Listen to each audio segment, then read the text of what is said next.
Star Wars Battlefront IIS single-player campaign is a great news story with a nostalgia problem, hence Star Wars Battlefront came out in 2015. The focus was on the way it recreated key moments from the original movie franchise. Players were able to take part in multiplayer battles on planets like Hoth and Tatooine, brought to life by the team at AI DICE with an unprecedented level of realism and detail for a film franchise that was relaunching itself on a global scale. Battlefront was the perfect, shiny gaming companion, reminding audiences at every turn why they like Star Wars in the first place. The only problem was that once that initial thrill of playing on Hoth subsided, Battlefront felt a little waning. Expansion packs brought new locations like Cloud City and the Death Star to the mix.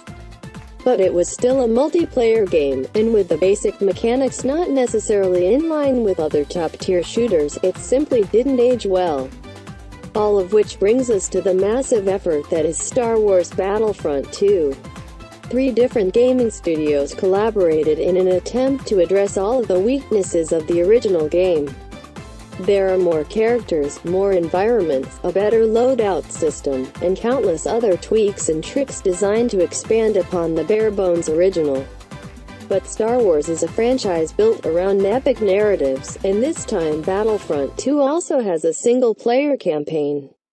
Developed largely by EA's new Motive Studio in connection with the Lucasfilm Story Group, it tells the story of Iden Versio, an elite Imperial Special Forces officer that has to grapple with the fallout when the second Death Star is destroyed at the end of Return of the Jedi. It's been billed as an exciting new story that is part of the official Star Wars canon. Yes, there's even a prequel novel, and a chance for players to take on the role of the bad guys for once.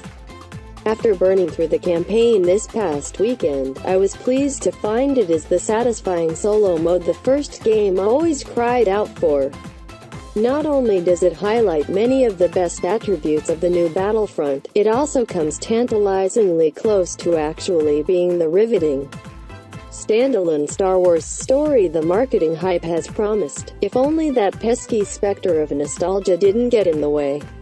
Warning: minor story spoilers for Star Wars Battlefront 2 below.